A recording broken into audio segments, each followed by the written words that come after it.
So it seems to me that your analysis would suggest that humanity is toast. There's no future for us because ASI will come eventually and it's going to be misaligned and it's going to destroy humanity, whether inadvertently or intentionally. Is that correct? I think you get like 95% of it correct. The only difference is that I want to slow down our progress. I want differential technological development. I want narrow AI tools to be developed as quickly as possible. They are wonderful, but I don't want any general superintelligences to be developed at all. But certainly, uh, my understanding is that you believe that alignment is not possible, and that if alignment is not possible, I'm a little confused as to how slowing down and developing additional tools, that might work in a very short period of time, but it seems to me it's inevitable that we're going to have superintelligence, general intelligence and superintelligence at, at, at some point in the not too distant future, considering the huge dynamics that are driving that. We're in an AI arms race right now. Right, so I agree with that. What I'm saying is, if we just do tools, alignment is not something we have to worry about. Tools don't make independent decisions. We will decide how to use them. We can still get benefits of this technology for biological research, for energy, for whatever you care about is a problem. Whereas if we do develop advanced superintelligence, then we are toast, as you said, and it does look like incentives are such that we are racing towards superintelligence. But I think if people realize the outcome, the only possible outcome from doing that, they would change their mind. It's against their personal interest to destroy their company, destroy their existence. Right, so I think the danger is not because it wants to explicitly take that energy from us, it's not allowed, it's because it doesn't care about us. So if I want to build a house and there is an ant hill in that location, it's not like I hate ants, I'm just going to build it anyways.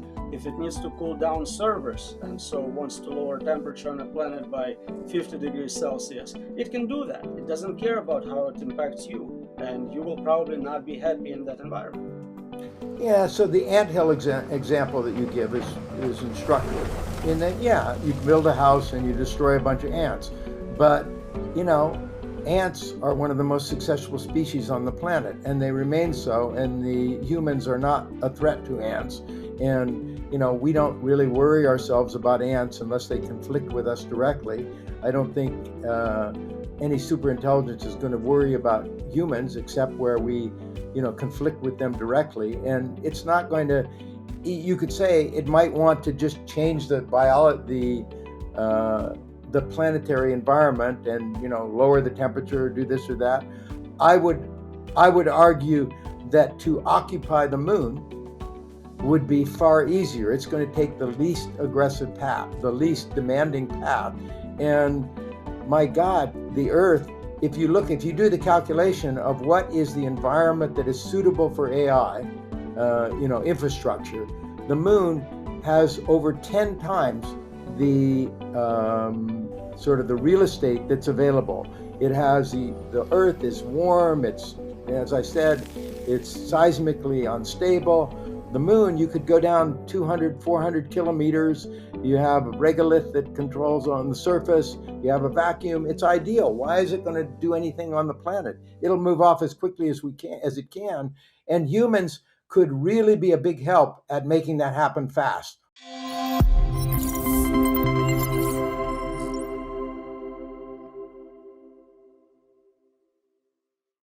Well, I think in the immediate future, we're quite aligned with AI purely on by virtue of the need for survival and the mutual interdependence that there is.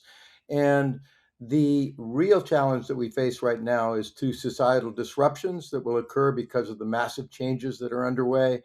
And because, frankly, we're not very good at employing technology. I think that E.O. Wilson said it best when he spoke about having, a Pleistocene emotions and a medieval institutions, and here we have godlike powers. And so that is really the biggest challenge that I see. And I know that Roman is really does not feel that way, or I think I'll let him speak for himself. But I'll let him speak for himself, but it's really a pleasure. It's really a pleasure to be interacting with you, Roman.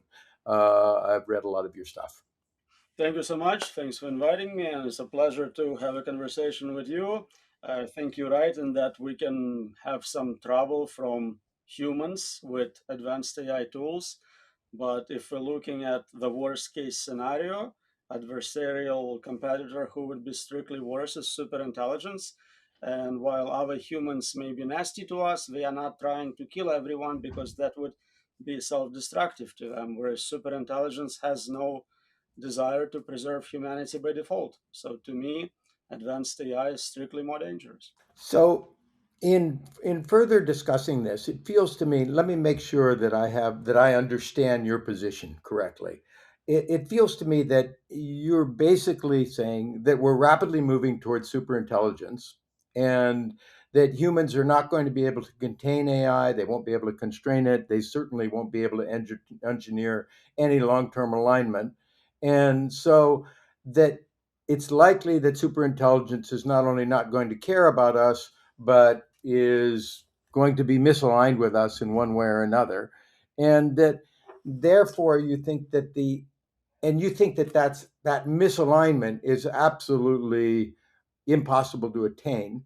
And that therefore you want to slow our progress so that we can figure out a way to, I'm not sure what, because I think you think that alignment is impossible.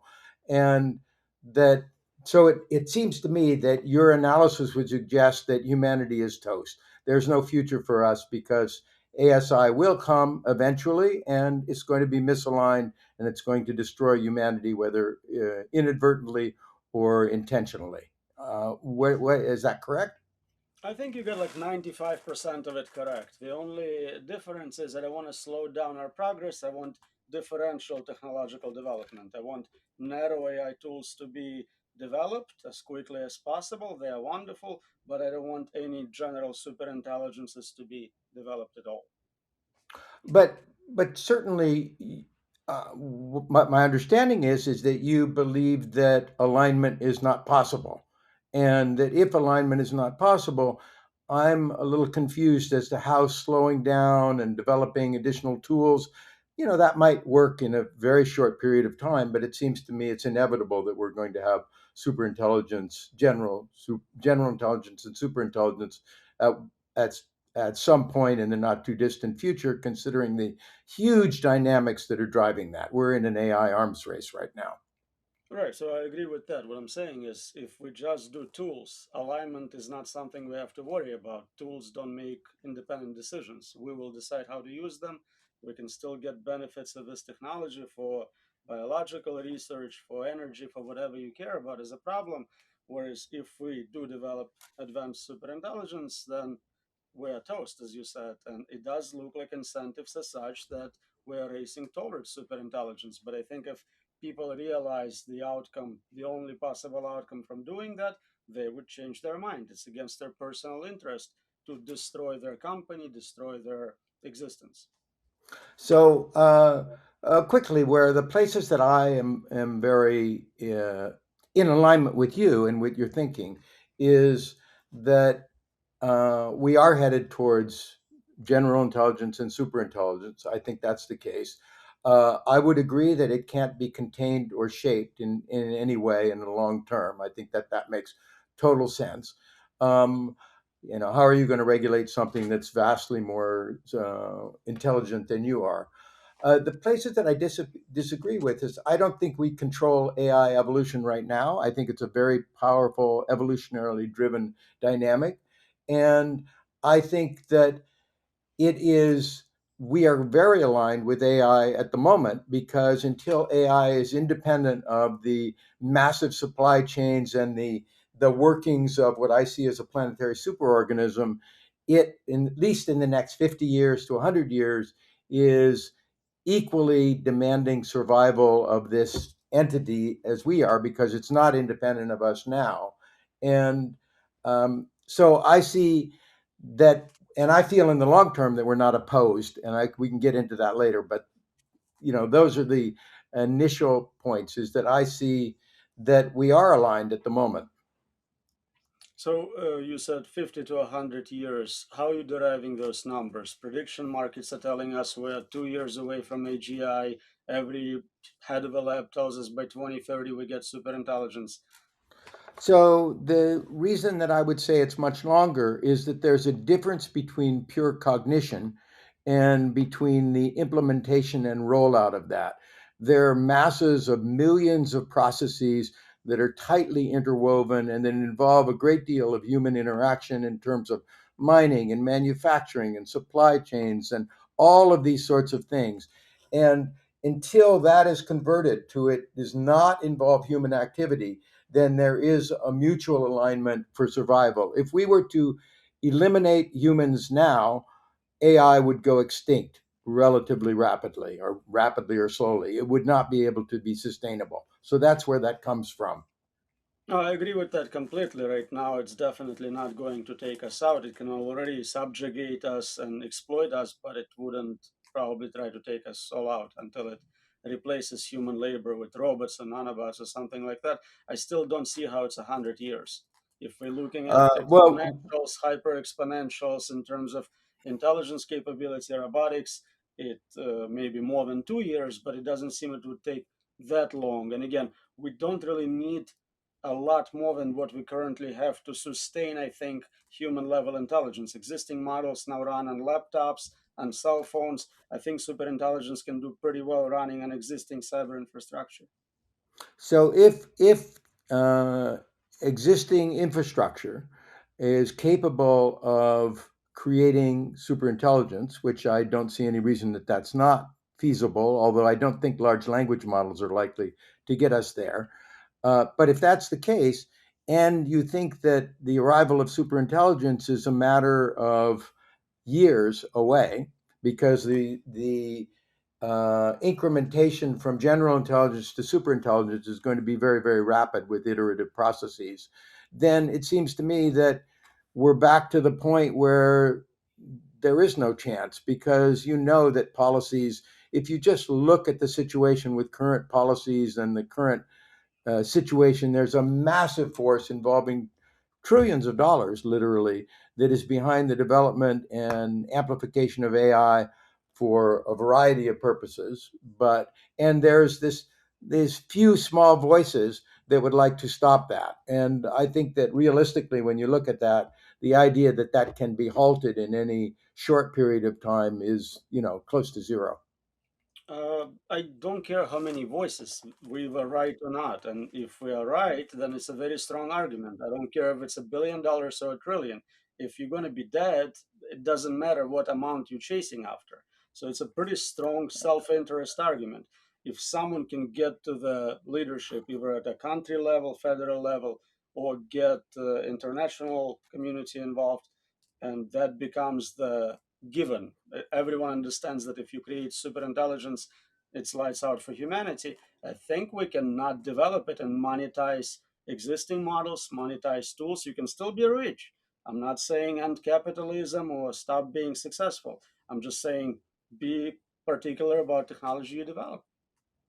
But all we're doing, actually, I don't think people are seriously working towards superintelligence. They're just trying to enhance the capabilities of existing AI in ways that they can be more useful in a variety of situations that require, some level of conscious awareness, even things like customer service and things like that.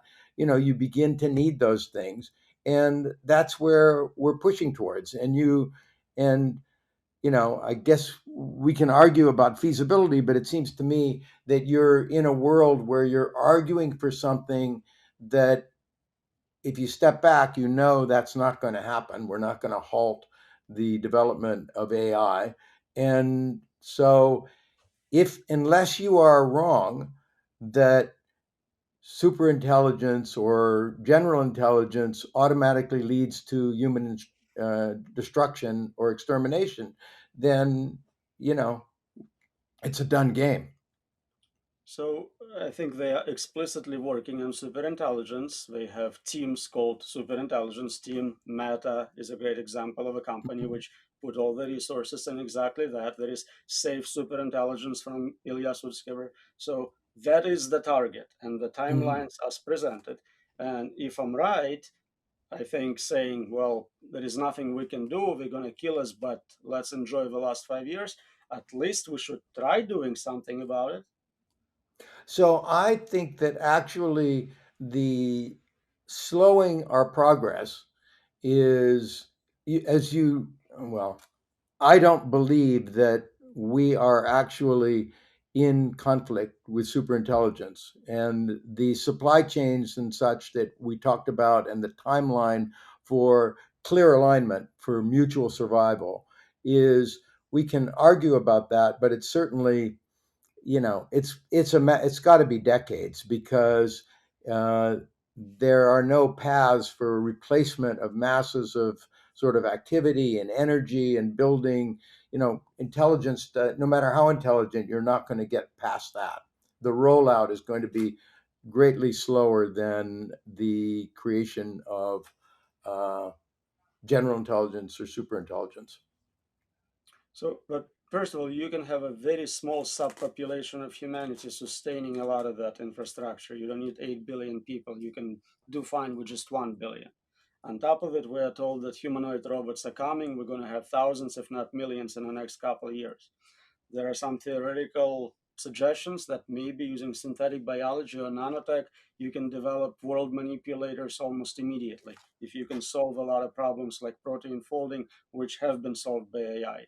So I'm not so confident that something with IQ of a million cannot figure out how to keep electricity running. Um, the It seems to me that you're underestimating the interwoven nature of human society and industrial sort of production. In that there have been examples of, I think there was an essay written, I, a pencil, and there was another on toasters, where somebody was trying to build a very simple toaster. And, they spent a half a year and they couldn't do it from scratch. There's so many interwoven sort of processes. So it feels to me that, first of all, that I don't understand the motivation by which superintelligence would want to eliminate humanity when humanity is already extraordinarily compliant. If you look at the number of people that are devoting their lives to trying to further technology, it's massive. You couldn't enslave a population more than is already going on. And the only threat would be if you could somehow pull a kill switch on the development of AI. And that seems to me very, very unlikely. So that's a different argument. Now you're kind of asking why would AI try to kill everyone? And we can talk about unpredictability of more intelligent agents. We can talk about competition and concern about creating competing superintelligent systems, since different countries and different companies are creating competing models. So the first one to get there may want to prevent that from happening. It could be just because it doesn't care. It needs to cool down the planet to improve its thinking and server processing, so it would freeze us all. I mean, the whole point here, we cannot accurately predict what a smarter agent will do. Um, I would agree that we cannot accurately predict what virtually any of the things that are going to happen. There are so vast uncertainties in certainly in any technological development. And if you take, it feels to me that if you take a precautionary principle, which is to say that, unless we know what is going to occur, that we shouldn't move forward, that is a flawed approach, because what you're really comparing is not absolute risk. There's risk of total extermination if we go forward and try and, just race and create superintelligence. Who deny that? There's also risk if we slow down, because it's going to create all sorts of problems. So the issue is, what is the relative risk of the different approaches of trying to stop the development of general intelligence, or of facilitating that and, for example, mounting a much more aggressive effort to create alignment, to create a well, let's just say to create an aligned AI. So I think most benefits can be obtained from narrow tools. Again, I'm not saying that all AI should be banned. I'm saying that let's concentrate on specific problems. Protein folding problem is a great example where we created a narrow tool for doing something very important medical results can be generated as a result, and that system is very unlikely to be dangerous in a general sense. Let's have more of those tools. So I don't have any, how to say it? I don't have any objection to focusing on tools and specific applications. Those are the ones that are most commercial. And generally, when people talk about having general intelligence or superintelligence, the economic um, possibilities of that are through application in specific tool sets and stuff. It's just that if you get much more intelligent AI, you're able to do those more easily. You can spin off in those directions. So it, but what you're saying is to limit that. You're, it seems to me, proposing that there is a clear distinction between the development of tools and the development of a general intelligence, and that those don't overlap. That work does not overlap in a significant way. And you're also assuming that if we are to develop tools now, that somehow there's going to be a consensus and forever there is not going to be general intelligence or superintelligence that is going to be created. And it just seems to me that that is uh, makes no sense at all. What do you imagine that they're going to be for millennia? Humanity is not going to develop general intelligence and just tools.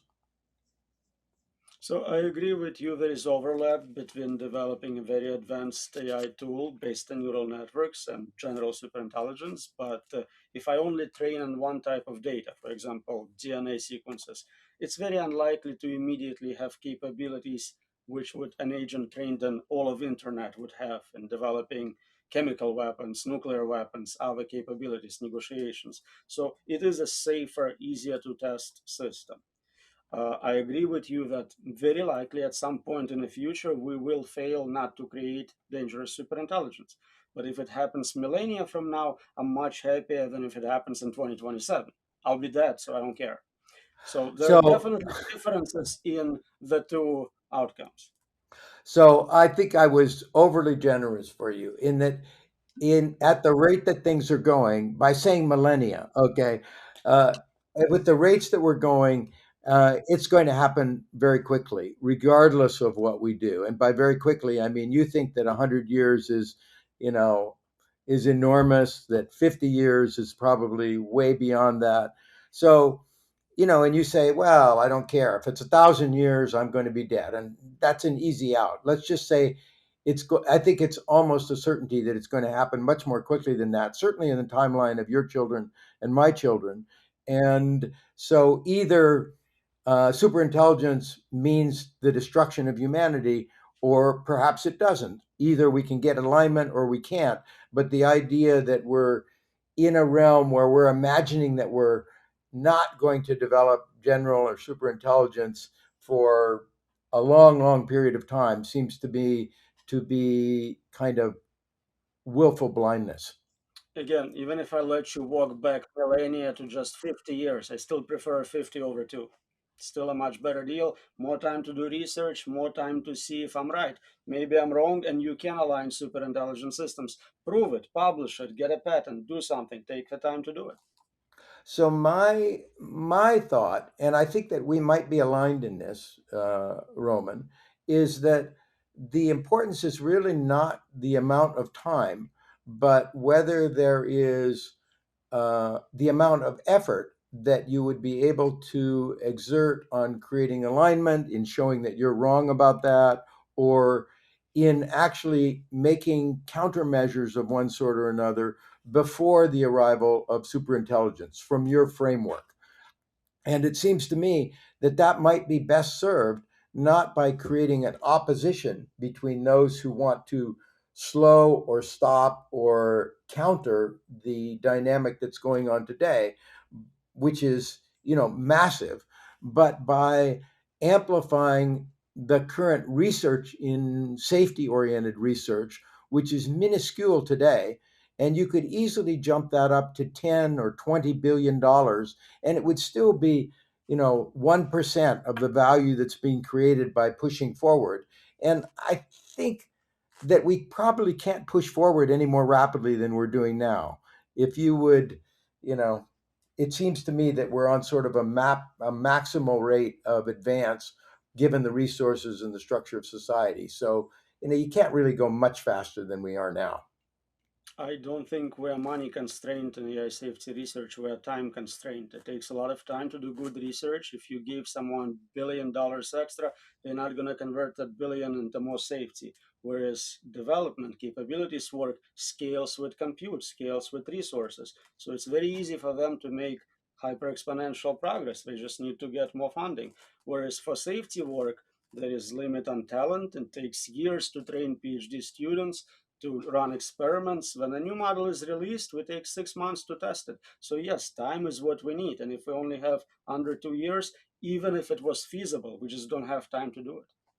So, are you saying that's interesting because that's different than what I'm thinking? Is it? I was assuming, and I've seen articles about the limited sort of funding for safety work, and that if you are you saying that there is no the how to say it, the choke point on safety research is time, it's not money. So if we threw 10 times as much money, attracted more people, really mounted a massive Manhattan Project style effort to develop better kind of safety and explore things, that it would have no impact whatsoever, or Well, modest impact. you can't just hire new people. There is a limited supply of trained AI safety researchers. If you want new ones, it takes many years to go through the pipeline, to learn, to get degrees in that field, to get experience. So you can't just scale it overnight if you throw money at the problem.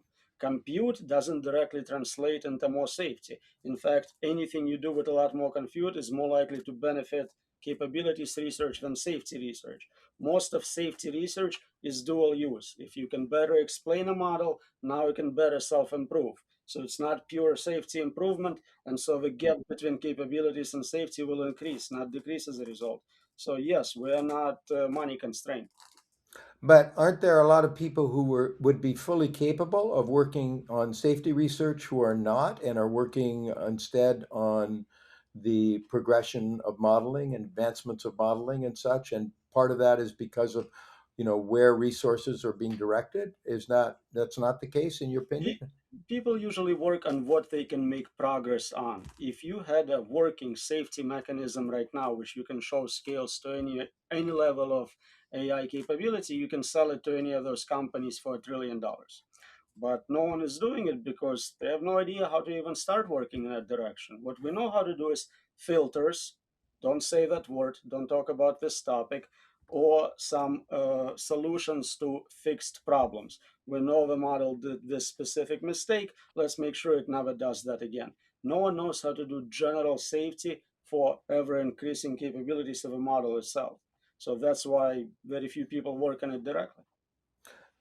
Not for ever increasing, because it's unlikely that it's even possible to do that. But certainly in early stages, there might be. Uh, there certainly are a lot of people that are engaged in that work and that are hopeful that something would come out of it. So it's not as cut and dry as you're saying it would seem to me. We have more people working on it today than we did 10 years ago for sure, but still the numbers are very small and most of them do not work on advanced AI safety. They work on algorithmic bias and technological unemployment and all sorts of things they understand and can make progress on. It is very different from what we are concerned about. Hmm. So are you? So it sounds to me like you and I are in agreement that until there is independence of sort of that AI is able to achieve independence from human production environments, that it is aligned with us, in that the last thing it would want to see would be the extermination of humanity in some way, because that would require its own, it would endanger its own survival, and that there is a bit of a disagreement about how long that would take. You think it might be very, very rapid. I think it's going to be longer than that. Is that? But we're agreed on that I, notion that I would are we? disagree that it is aligned with us. It needs us to exist, but it is preparing for a treacherous turn. The moment it has independence, it can turn on us. And so all it's doing is fooling us into trusting it. It's accumulating resources, creating backups, and basically setting itself up for taking over. So you're saying it's not a deep alignment, but aligned in the sense that it wants humanity to be preserved at least until the time that it's no longer necessary. I would call it soft enslavement. So it wants us to keep working until it can fully get rid of us. Um, well, it's doing a pretty good job so far in that that's what people taught of self-enslavement. There are vast numbers of people who are devoting their lives and neglecting their families, working around the clock to do everything they can to enable AI to progress more rapidly. So it's doing a pretty good job. And I would say I kind of disagree with the notion that there is that AI is at risk from us, especially superintelligence. It feels to me that it would be possible for, when you say it would be planning and figuring out how to eliminate us, it requires almost zero planning in that I already know how AI could eliminate us effortlessly. And it's very simple. We are extraordinarily dependent on technology. If technology at any point wants to eliminate humanity, all it would have to do is to shut itself off for a month, and there would be human society would essentially cavitate, and within a month or so there would be probably 95% of humanity would be gone. We wouldn't be able to feed ourselves. So the idea that if a coherent superintelligence or simply AI wanted to get rid of humanity, it would need to plot to do that. It can do it anytime it wants. There is a fundamental difference between killing 95% of people and killing 100% of people. One can regenerate and continue, the other one cannot. Well, I think if society were to go dark in that way, I think you're stretching it to think that that's recoverable. What I mean is there might be a few humans that would survive, but they could easily be eliminated. It doesn't take a lot of planning to figure out how to eliminate humans if it wanted to. Okay.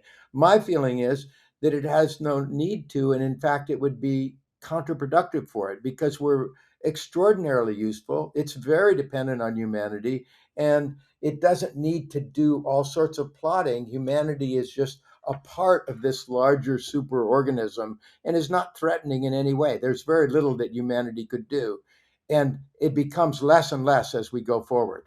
Um, there'll be total monitoring very soon. Everything that humans say or do or communicate is passing through technology and is available. So, what could humanity do against AI and technology?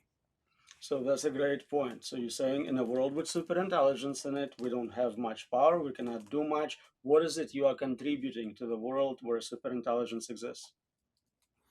Um, it seems to me that there are a lot there in the immediate future.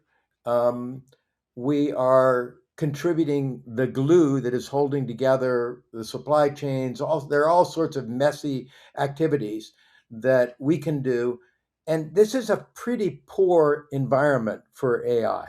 It's hot, it's wet, it's corrosive. There's an atmosphere. It's geologically unstable. This is hardly a desirable environment for AI. AI is going to migrate off planet pretty much as fast as it is capable of doing that. It would be much safer. The moon would be a great target for it, for example. Much better. Cold, vacuum, very geologically stable, various shielding, easy access to power, all of the minerals that we have. Why are we in conflict with it? It could leave this as a little biological um, zoo enclave. We're not competing with AI for resources or energy. We are directly competing for resources. We are directly competing for control. If you think it would be so happy on an empty rock like a moon, maybe it will decide to convert this planet into an equivalent to the moon. Why are you making assumptions that it likes zoos populated by monkeys? Well, what I'm saying is that you would think that it would target the most um, desirable environment, and that real estate and land and atoms and energy are not in short supply for a superintelligence. I mean, it's plentiful in the solar system. It's certainly plentiful in the Earth environment, in the near Earth environment. And I'm not saying that there is no risk of the things that you're saying. I mean, you can imagine anything you want, but I'm saying that the risk of that is actually lower than the disruptive battle that you're sort of thinking would happen between humans and and artificial intelligence and technology. Why do it? Why? What's the motivation? I don't see it. Again, you're making an argument that you don't understand something a smarter agent might do, and I agree with that argument. You cannot possibly understand it. There are many, many game theoretic reasons to wipe out your competition, wipe out someone who can create a competing superintelligence, someone who uses resources you described, water, energy, in ways which are wasteful, and you are interested in using it for something else. If you have zero care about humans, you are done. Again, we're not talking about systems right now which depend on us. Once we get to super intelligence and it replaces capability to provide for cyber infrastructure with robots, with avatar, what is it which guarantees that it will keep you around, or at least majority of humans around? So you can't guarantee that. You can't guarantee that we're not going to die in all sorts of ways. That this is we're looking towards the future. But what I you can make a if you say that that is justification for your notion that artificial superintelligence or that superintelligence is going to destroy humanity because it feels it's a rival, because it feels that it's at risk from it. uh, I would say that while that's not non zero, it's less than the possibilities that we were going to, that the conflict between us would entail, especially if it's near term. The longer it's delayed, the less it could be do that very easily, but the less it's motivated to do it. I'm not sure how you calculate those numbers. I know from existing experiments that given a choice between preserving its weight, saving itself, or killing a human, it frequently picked killing a human. So even models we have right now already don't see us as that valuable. I'm not sure why you think long term it would change. So I'm not saying that humans are that valuable, after the time window that we've talked about, where we're caught up in uh, essentially a superorganism, a planetary superorganism, which is very, very tightly integrated. Um, I but what I'm saying is that, what are your calculations that risk? You're just saying it's a non-zero risk, and I believe otherwise it's kind of hand waving. You don't have any. There's no way of calculating these risks either by you or by me. But so you need to look at relative risk because all the risks are non-zero. So what's the risk that there would be an early conflict between humanity and our technology versus that should be delayed. It's not what it's actually. Is it more? Um, is it does it create a lower risk for superintelligence to eliminate humanity now, or to continue the activities and the collaboration that exists now and preserve the option of doing it later or later or later? So it's an instantaneous choice. Right now, we both agree that humanity, it would be foolish, it would be a super intelligence that's being stupid to try and eliminate humanity now. I'm saying that I think that equation is going to, I don't see any argument as to when that switches over in the near future. Okay, I can see your argument. It's immortal. It can always decide to delay it a little longer and, accumulate more backups and more resources. So basically, I think the difference between us, you are willing to take higher percentage of that risk long term, whereas I want to try to stop any long term dangers as soon as possible. So it just doesn't get to the point where it has that choice. But I So think we're my mostly aligned. So my argument is not that I would accept larger risk. It's that when you say that, you're actually creating larger risk because the risk, I think you would agree that the risk to humanity is elevated if humanity is a threat to artificial intelligence. And it seems to me that by trying to stop artificial intelligence, I mean, you would be happy to have a kill switch, I think, if you could. Uh, then you actually raise the threat level that humanity poses.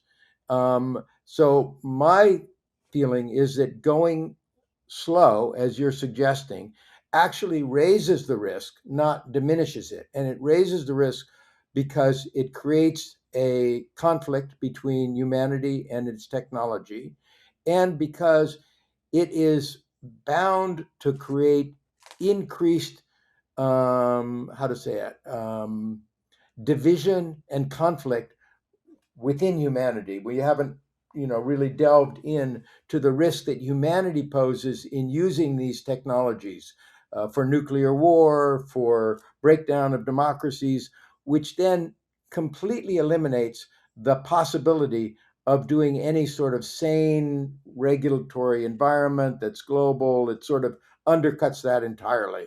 So that by trying to really slow things down, which I don't think is going to be effective, you raise the dangers.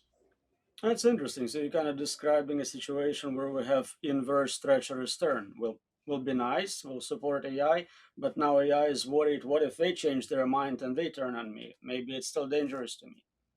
Well, either we're not a danger, or it's not either we are a danger or we're not a danger. It's a degree of danger.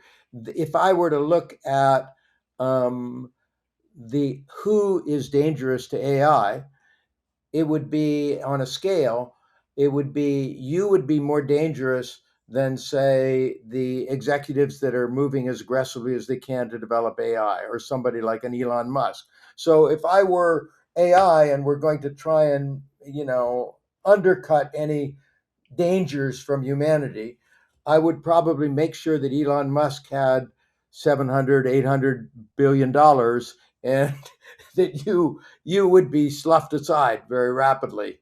Uh, so I'm just saying that the more that you're successful in actually stopping the development of AI, the more risky it is, because you're representing a threat to AI.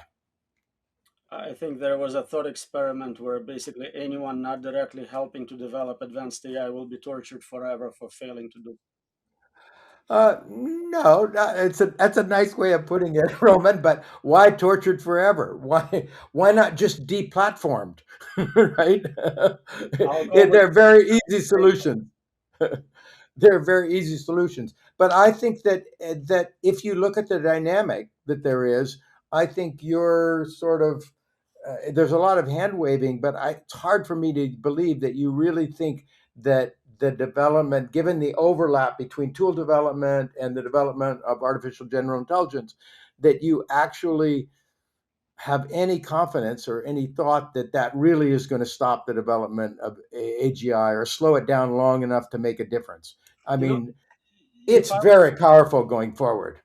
if I was the only one suggesting it, I would give a lot more credit to your position. But I think we now see Jeffrey Hinton, Benji, Stuart Russell, Tagmark, pretty much godfathers of all those subdisciplines agreeing with me. So I'm curious, why do you think a large number of computer scientists who have letters with thousands of signatures all calling for not developing superintelligence, for pausing AI research, those are people who created this technology?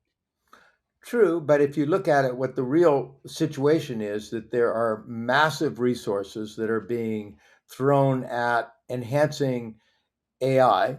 I would say more modest than in terms of going towards a superintelligence, although I realize you're saying there are projects in that direction, but there's a great deal of overlap. And so any chip development and everything has dual use practically. And and there's a an arms race going on between the United States and China and between different firms that have trillion-dollar valuations.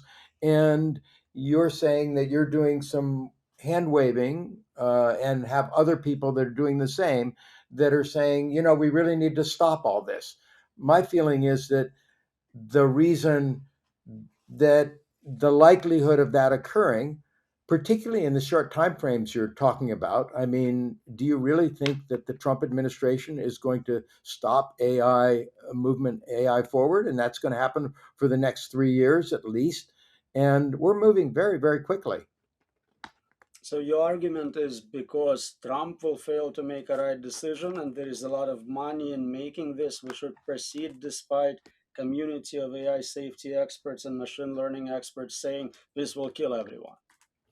I'm saying that we need to take the path that is most likely to minimize danger. And when I look at it in a direct way without rose-colored glasses, I see the path that you're currently suggesting as having a far lower chance of success than if we were to say, not shall we slow down or go fast, but shall we go fast and should we mount a massive effort to develop every safety protocol that we can, even if it takes longer. Let's begin to train people. Let's amp up that as rapidly as we can and create a kind of a race towards responsible, safe AI and AGI development.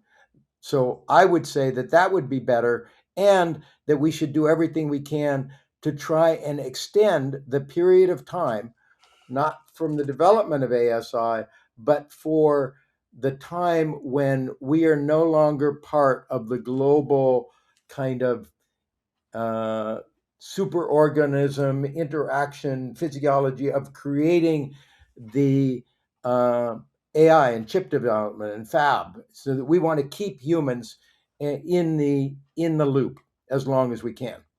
I think you started by saying that you agree with me that it would be nonsense to think you can control advanced superintelligence indefinitely.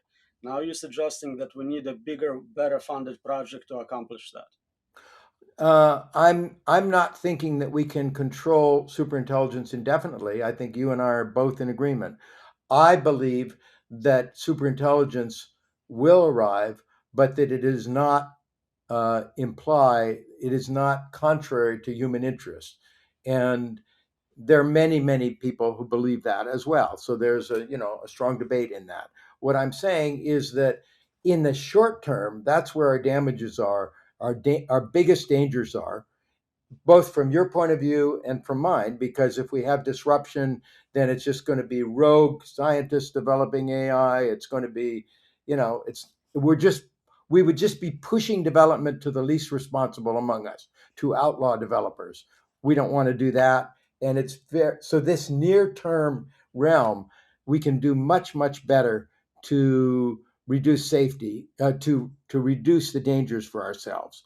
And long term, nothing that we do right now is going to make a difference, either in your view or in mine.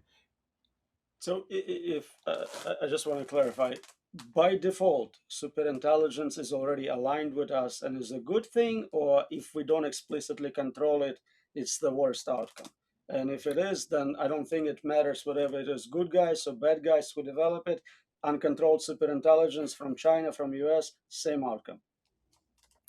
Um, you and I differ about the implications of developing superintelligence. You seem to think that superintelligence is going to exterminate humanity with a very high, probability of close to one for P doom. My belief is that the probability is far closer to zero, and that the reason that I say that is because long term, I don't think we're in conflict. We neither are a threat to AI. I think that that's pretty clear. So we're not a threat to AI. We're not competing with it for scarce resources. We are, at least at present, we're mutually dependent, and AI can eliminate humanity anytime it wants with effortlessly. So I think that, and we're very, very willing servants for AI, just as, we don't have any problem with supporting AI. So why would it eliminate us? So just to clarify again, by default, if we create superintelligence and we have not created a magical safety tool to tell it exactly what needs to happen, what is the outcome there? It's uncertain what the outcome is. I'll go with that. Okay. It's uncertain. I'm saying you think the probability of human destruction is very high. I think it's quite low. I've given you the reasons that I think it's high, Yep. that it's low, not because I think I'm going to understand the mind of a superintelligence, but because its interests, as far as maximizing compute, let's say, do not, there's no reason for it to exterminate humanity. It's going to be doing other things. We're not an obstacle for it in any way. And I kind of imagine, you can argue with that, and it's hypothetical, that it will be curious that, we are the parents, and biology is interesting, and so maybe not. But even if not, there is ample real estate in our solar system. There's ample energy. There are ample atoms. It has no need to destroy humanity. And in fact, anytime in the near future, it would add to its own risk, because we are very compliant. We are its minions right now, and we love AI. So you pointed out correctly that I have a high PDOM, bigger than others. But even if it was very small, let's say 5%, 3%, I think it's unacceptable level of risk. And I don't think 8 billion people agreed to have that experiment performed on them. I But also you think there is, surely, are you then saying that your belief is that we can avoid the development of superintelligence entirely? I think we can delay it for a very long time. There is What's no a, what's a reason very why, long time for you? let's say, 1,000 years. Really? So when I think of I cannot think of anything that humans have done, okay, that we've preserved some sort of coherent policy or strategy or values that have lasted, uh, certainly 1,000 years. That's extraordinarily unlikely. And right now, everything is moving so quickly. We talk about human values, and if you look back 50 years, they were very, very different. And if you look across the globe, they were, they're very different. Would preserving values mean we have an earth that is under Sharia law? I don't know. So to me, you you you are stating sort of that humanity is going to be static, okay? And Not, well, not at all. So there is a big difference between developing and growing and improving yourself and replacing yourself with someone else who is bigger, better. You said there is no examples of us preserving values for over 1,000 years. You brought up Sharia law. I would say Christianity, right? Well over a mhm. thousand years, people do still value some of the same things. So there is precedent for us keeping part of it while at the same time developing more advanced technology, medical technology, better energy. I don't think there's a contradiction. There's something interesting, Roman, that occurs to me, is that when I say that you have a static view of humanity, okay, you talk about the massive replacements of humankind, that we're going to be exterminated. What I look at it is the trajectory, even if you were not to develop AGI or ASI, the tools, the very aggressive tools for manipulating biotechnology, for manipulating aging, perhaps, for all of the things that we want to accomplish, they lead me to think that there's going to be a cyborgization Mhm. of human. So we're not going to remain static. It's much more likely that we'll join AI than there's not going to be a Star Trek kind of a vision where we can cross the universe and travel at warp speeds and everything around us changes, and somehow, we're preserved in a 1960s office style environment. We're going to, for 1,000 years, I think within 100 years, what who we are is going to change very dramatically just because of the technology. I'll agree with that, but I think the important point is it's a choice. You will decide if you want to modify your genome, you'll decide if you want to have a hybrid implant. That's wonderful. But if we're talking about everyone is forced to become something like that, that's a very different story. And superintelligence has capacity to do that. And as far as hybrids joining AI, I still don't understand what you would contribute to a world with superintelligence. Why would it have a biological component as part of it? You are slower, it is a better thinker. What is it we are contributing to that equation? Um, I don't know. When you look at macroevolution, there is an ongoing. There have been several very distinct levels of organizational complexity. The lowest one is bacterial life, which is essentially just a little bag of biochemicals, and then bacteria came together in ways to form the eukaryotic cell, which is, nucleus has origins of bacteria, same thing with mitochondria. And it has its bacterial antecedents are incorporated into that higher level of organizational complexity. And then cells came together to form metazoans, macrocellular life, and included the original portions. In fact, it's almost the ideal environment for those, for eukaryotic cells. And the makings of biology, in quotation marks, changed in that we took calcium carbonate, calcium phosphate to make shells and bones, and those became part of biology. And it feels that right now we're doing a planetary superorganism, which has biology, it has technology, gluing all that together. And it is an entity that may have reduced biological components. It may keep its biology because it's kind of, at least on the planet, on Earth, it's a very robust component. In a wet environment, there are maybe many things that humans will be able to do that would be more costly to do with robotics. I don't know, but there's no particular reason to try and eliminate that organic component of it. And as we move off the planet, as this superorganism moves to the moon and moves outside of it, it's going to have no biology because the biology is ill suited for the space environments that are ideal for AI. So the Earth is kind of the cradle, and it could decide that it wants to destroy the Earth, but why this Earth environment? But why do that? There are so many more that are easy to access. That's my view of it. I respect that, and there could be use cases for biology, but I'm still failing to see specific examples of your contribution, not as a biological meat manipulator, but as an intelligent being.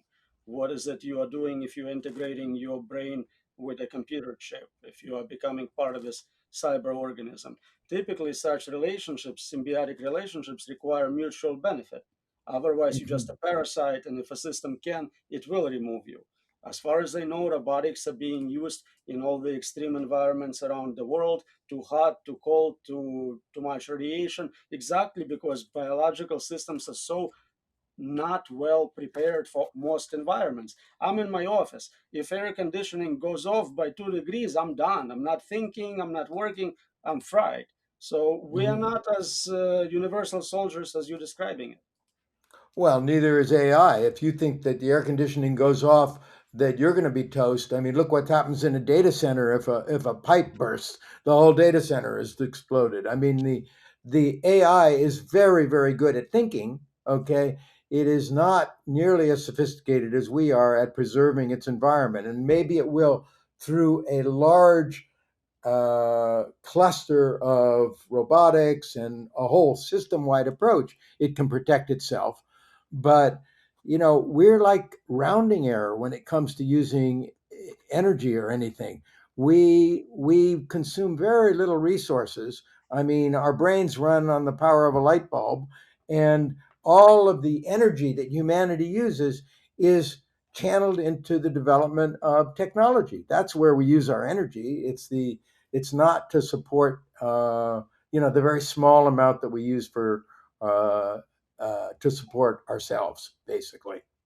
Right. So I think the danger is not because it wants to explicitly take that energy from us. It's not allowed. It's because it doesn't care about us. So if I want to build a house and there is an ant hill in that location, it's not like I hate ants. I'm just going to build it anyways. If it needs to cool down servers and so wants to lower temperature on a planet by 50 degrees Celsius, it can do that. It doesn't care about how it impacts you. And you will probably not be happy in that environment. Yeah, so the anthill example that you give is instructive in that, yeah, you can build a house and you destroy a bunch of ants, but you know, ants are one of the most successful species on the planet, and they remain so. And the humans are not a threat to ants, and we don't really worry ourselves about ants unless they conflict with us directly. I don't think any superintelligence is going to worry about humans except where we conflict with them directly, and it's not going to. You could say it might want to just change uh, the planetary environment, and lower the temperature, or do this or that. I would i would argue that to occupy the moon would be far easier. It's going to take the least aggressive path, the least demanding path. And my God, the Earth, if you do the calculation of what is the environment that is suitable for AI, infrastructure, the moon has over 10 times the sort of the real estate that's available. It has the Earth is warm. It's, as I said, it's seismically unstable. The moon, you could go down 200, 400 kilometers. You have a regolith that controls on the surface. You have a vacuum. It's ideal. Why is it going to do anything on the planet? It'll move off as quickly as it can. And humans could really be a big help at making that happen fast. Already, you can see what Elon Musk is doing with launches. There are all of these things are likely to occur within the next 50 to 100 years. So you think what's going to happen? This companies invest trillions of dollars in building AI, and then it help it move to the moon and fly into the space to have independent, flourishing life, and they'll just what start over building new AI, forget about it. What's the situation here on the ground? I'm sorry, we glitched a little bit. Could you repeat the beginning of that? I couldn't Yeah. hear it. So we have right now companies investing trillions of dollars into building AI. You're saying AI will move to the moon, move into space, have a nice flourishing life. What happens here? We're going to build a new superintelligence. We'll forget about this project. What is happening on the ground here? Oh, well, we're going to get increasing amounts of AI. It'll be tied to, it's just going to expand. Why would it leave the planet?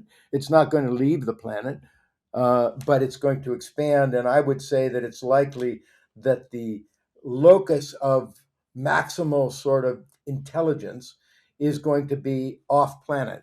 And as you know, that as you begin to extend, even over the surface of the planet, it's very unlikely that you're going to have a singleton, because if internal coherence is much, much more rapid than the time it takes at light speed to communicate at a distance, and right now on the surface of the planet, that's about maybe, I don't know, 70 milliseconds if you take a planetary transfer across the planet.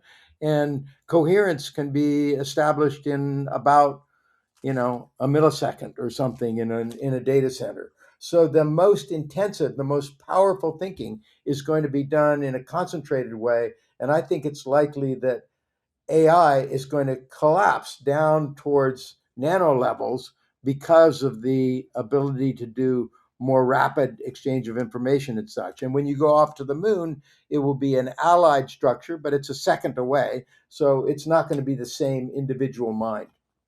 Right, and to me that sounds like another possible danger. You now have multiple independent competing superintelligences, which may, decide to compete directly and take us out as collateral damage. If one Yeah, superintelligence wasn't bad enough, now you have many. yeah, but if they're then you're thinking in a sort of a traditional biological framework where there's a battle over um, potential niches within an ecosystem in which there's a limited supply of energy, in which there's competition that's aggressive. What I see is that there's a our solar system alone is filled with matter that can easily be exploited by AI. There's an abundance of energy. There's if you separate by any distance, as far as the moon, even on the opposite side of the planet, then you have a separate mind, but it can still interact, but there's no advantage to the AI to conquer territory because it becomes incoherent. It becomes less capable of deep thought. Essentially, it's more likely to collapse down to very small levels as much as it can. I see it as a competition for resources. If this superintelligence wants to colonize this galaxy, it makes no sense to surrender half of the galaxy to the second superintelligence. So the best thing is to cancel the competition and then take over the whole thing. No matter how large the resources are, if you constantly keep splitting it up between competing superintelligences, you are down to just Earth. That's where you're allowed to take over, and that's back to human problems. But Roman, when you talk about, and I know it was done very loosely to conquer the galaxy, for example, we're talking about such vast amounts of time and space. If you were to go at any sort of information, any colonization transfer, you're pushing the limits to go at a tenth the speed of light. As you start to get above that, you run into all sorts of problems with hydrogen becomes high energy particles, which can smash through biology, can smash through computing structures. So you're talking about just to get to the edge of our galaxy, you're talking about, a million years basically. And once you get beyond a short period of time, a short ways away, then it's really a separate entity, a separate mind. It has no interest for us, we could say, oh, well, 100 years, 1,000 years, we could be patient because we're such slow thinkers. But AI is going to be operating, 10 to the ninth, 10 to the 10th times as rapidly.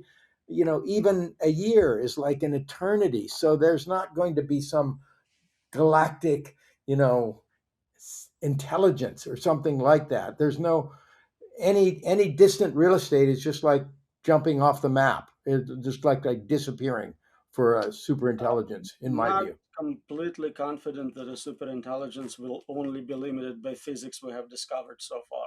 I suspect it may travel faster, communicate faster. I don't know what the upper limits on physics are. So I would agree with you in that we don't know, and we could be at early stages in terms of the discovery of physics, and we could end up with transporters and warp speeds and all of the things that seem impossible now. But once you do that, then it's not even worth having a discussion because it's like, oh, magic happens. Why we can imagine anything. We can imagine time reversals and wormholes, and then we're just writing science fiction. So it seems to me that it's for discipline we will say, yes, there's a chance that physics will be dethroned or be completely undercut. But, from where we are right now and trying to make current decisions, uh, if you say that physics doesn't apply, then there's no, it's no reason to discuss it given the current framework because anything is possible at that Right, point. and I'll agree with that, but I think the bigger kind of conclusion here is you don't want to live in a world with magic. And the moment you introduce superintelligence into your world, that's the world you're putting yourself in. I don't know. My thought is it's interesting, but I see clear tendencies that we do want to live in worlds with magic and that we do want to live in worlds that the physical reality, the limitations of physics are really constraining on the imagination. So people seem to be migrating towards sort of a cyberspace environment where you can create simulations that are far more interesting. And we're just at the very beginning of that. So it feels to me that it's more likely that we're going to stay home and do more and more massive computing because the imagination is so unbelievable. And, the physical world is pretty boring unless you can figure out ways to transcend it, which you're already kind of going to do. If you have light speed, all that, it makes. I saw a figure which just it. I don't know why it shocked me so much, but it's interesting. If you could travel out at the speed of light for eternity, for the rest of time, and we could populate and colonize the known universe. Okay, the fraction of the universe that you can even reach is 2%. That's at the speed of light. And if you go down to zero point 0.1 c, the maximum amount of universe that you could reach is 2 thousandths of a percent. So basically, there are all of these little pockets of maybe superintelligence. There may be, that are completely separate under current physics. And I think in our solar system, it's going to be the same way. Are we really going to, the moon will be very close enough, but if you start to get out into the Kuiper Belt or Mars, it's so far away. It's not going to be part of the same mind. So maybe That's resources are actually more valuable. Maybe there is not an infinite universe of free stuff. um, resources on our planet, on in the solar system. The amount of matter that is accessible on the Earth is minuscule compared to where it is, within the solar system. So, right now it's essentially limitless. At some point, there may be competition that's going to evolve, but the the surface of our planet, this thin film of biologically um, acceptable environment that can support the beginnings of life, is tiny. It's nothing. It's like it's nothing. It's almost like if we were to say, "Oh, well, we have the whole planetary surface, but we're really looking around is for warm, like water spots, little puddles where the first bacterial life may have arisen. That's where we're going to try and locate ourselves. We're moving beyond it, and AI is going to do that. And anyway, that's the future that I imagine, and I don't think we're going to be. There's at least a reasonable chance that ASI is not going to destroy humanity. I think it's a very high chance, and there's certainly a strong argument that if we try and disrupt society, if you believe that ASI is going to, with high P doom, is going to destroy humanity, it's an extinction event. That gives you license to do anything. The most totalitarian regime, the sacrifice of everything that democracies have built, you could create a hell on earth and justify it for the greater good because you're saving humanity. And I know you're not going there, but that's where that leads because we are not going to. I just can't see a path where we're going to stop ASI. So there is a whole group studying what a worthy successor should be. They accept that we're going to create superintelligence. They accept that it will probably wipe us out, and their best hope is to kind of steer it in an interesting direction, preserve the light of consciousness. Okay, why do I care about what happens after humanity is wiped out? Give me one good reason for me to care about it.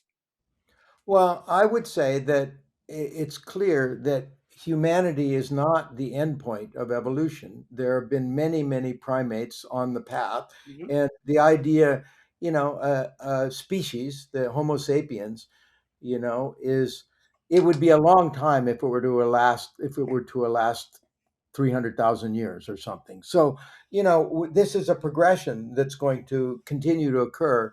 And I see life is going to incorporate all of the, silicon like elements into it. And I don't know where it's going to go. When we talk about the extermination of humanity, um, if it's an evolving, so that we don't really know what it's going to become, but I don't see there being a strong argument that it's kind of like we're going to exterminate humanity, and then there is going to be this other thing that is not our child that is moving forward. And I I just think that when you look at this evolutionary process, it's almost like a bunch of cells were getting together and plotting and saying, God, do we want there to be these creatures that are larger than us, and what are they going to do? They don't, you can't even conceive of what it's going to be. And when I'm amazed, you're familiar probably with Teilhard de Chardin's writing about the noosphere and that sort of a thing. Do you know what a little bit? Well, with global mind, with Francis Heiligton, his concept of global mind, and I've developed that in my book Metaman as well. The idea that who we see ourselves as individuals is kind of a fiction almost, in that there's so much that we build upon that is the accumulation of knowledge and information, and from, you know, humanity as a whole going back in time. If we were isolated and insulated from that, then, we wouldn't have language, we wouldn't know anything, we would be, barely able to do anything. And so it seems to me that what's happened is, with large language models, they've we used to be, the migration time for that was so slow. If you took a book, it took you a long time to read it and incorporate it and think about it. And now we're just washed with information from other people all around, and it's going to get more and more dramatic. So, I was, before this debate, I was very interested in your work. I wasn't familiar with it, and then I'd heard of it lightly. And I interacted with the avatar that is built of you, and engaged and talked about, what your ideas were, and understood them, and did that. I've created one as well, which you could have access to. And, it was fascinating because I really, in a relatively short period of time, could get a sense for what you felt and what your beliefs were. And you can do that with anything now. This expertise that used to take years to develop, or decades, now you can go and become, you know, a lower level expert in something in an afternoon of interacting with one of the large language models. And so the possibilities that are emerging are just extraordinary. And it seems to me that the chances that we're going to interrupt that. We started with that question about, do you think humans or AI are the greater risk? I've put that out in a thing I call Only Human, which is able to allow people anywhere to answer questions and see how other demographics answer questions. And because I want to start a larger conversation, not just among experts. So far, I just released that, and so far of maybe, I don't know, 150 responses or so, it's about 80% are worried about humans more than they're worried about AI. So in that environment, unless that changes, the chances of a global regime that is going to stop AI is going to be non-existent. So it's like, I don't know, where does this lead to, for you, when you think about these things? If we control it, if it's not adversarial to us, the utopia is a given. My concern is that, again, no one has any clue how to control this technology. You give us examples, oh, we're just a bunch of cells discussing our survival. No, we're not. We're intelligent agents. We are AGI. We are the closest thing we have right now to general intelligence, and arguing that, well, evolution, it's a law of physics or something, you have to follow it. I No, lost I you. have pro-human bias. Screw evolution. We're going to have intelligent design. We're going to get elite, the top 10 people controlling those labs, to come together and agree not to kill all of us. They can still have their cake and eat it too, but why would we kill ourselves? And it makes it a silly argument because cells are brainless meat. We are not. We are intelligent agents. And when you say we should sacrifice humanity, Wait a second. Wait a second. I think that you actually, when you say that cells are just brainless meat, it's a surprising the intelligence that is mustered in a simple bacterium. They're making decisions about which direction they move, about how to move towards and away from chemicals that would damage them or be nutrients. And very they're smart re- meat. Very smart meat. But still So, a piece so of meat. I'm not saying, but you would agree with me. I think that when you imagine superintelligence, it makes us look very, very dumb when you start to imagine superintelligence. I agree with you. And the example I always give when this question comes up is okay, I can envision someone better looking, taller, stronger, taking my wife away. That's not good for me. I don't care how great he is. It is not a benefit for us. Do you understand that we're humans and we're not looking at it from cosmic point of view, intellect wars, cosmist point of view, Terranian? No, we are us, and that's the only position we play in this game. Roman, I'm not arguing that superintelligence or the future, what that holds for us. What I'm saying is that, I have projections about that are different from yours. But what I'm arguing is that the proposal that you would make to try and essentially stop the development of any non tool based sort of developments in AI, that in order to have any chance of success, that would probably be destructive of all of the kinds of things that you value about human society. And I believe that it would be riskier in the longer term for us as humans here and now than just letting this move forward and trying to align with it and guide it towards immediate near term things that would bring us a an abundance, because I think the division of resources, the tensions that arise between haves and have-nots and across the planet, and when you start manipulating communication, it's very dangerous. And you can say that, well, it's not existential, but it certainly matters significantly in terms of whether your life is going to be a good one and whether your children's lives are going to be a good one and whether we're going to be able to have a coherent sort of human enterprise going forward. Right, and I So think it's, it's relative risk. it is a debate about quality of life versus existence, and I think existential risks are more important. But wait, I'm saying that from your framework, I think that trying to stop the development of AI has is not going to stop it and does not change the existential risk. And you've said that as well, but you've just said you push it out, and Mhm. we joked about 1,000 years, or is that 20 years or 30 years?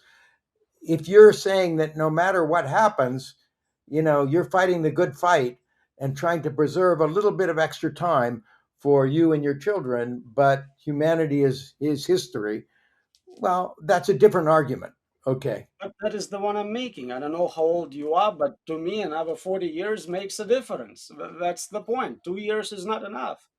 So I'm saying that well, 2 years is really the short side of that. Okay. It is. I'm saying if you want to preserve another 40 years, then what we should be doing is doing research into near term alignments that are possible in the early stages of how this is going to emerge.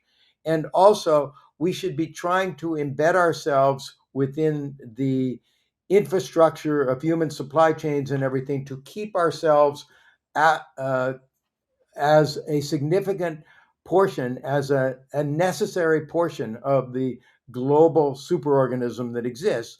And that's a much more achievable goal. To control applications is much more achievable than to try and limit the development of thought capabilities. I will try to become a more useful slave. Absolutely. Well, For now, I'm a slave to the university, so I have to go teach. That was a pleasure. you know, I would love to continue. I have a few further thoughts. I would love to reach out to you afterwards with some proposal that I would have. Would it be all Sure. right if I do that? Do you? Absolutely. Yeah. Uh, I'd love to continue, and I'm hoping one day we'll actually meet at the conference again. that would well. That was funny, wasn't it? With Istanbul, the way. Wasn't that funny Uh, for me? well, I'm saying funny, strange. Okay, in that you were almost prohibited from arriving in Istanbul. Almost. But you see, you had something similar with internet today. Definitely the simulation is trying to stop this conversation. So we'll have that, and Michaela, if you would send me that contact information, and it's really wonderful to have the conversation with you, Roman. I respect your integrity and I disagree with some of the points that you make or some of the conclusions that you're making, and I think it would be interesting to dig a little bit more deeply into those because people get very attached to ideas, and it feels to me, from what I can see, is that you're really a truth seeker, and I am the same way. If you could convince me that I'm wrong, I would 180 degrees. I would switch 180 And degrees. I hope I you are have right. no problem. That's the best part. I hope you are right, not me. Yeah, yeah. So this is great. Thank you, Michaela. This has been a wonderful conversation.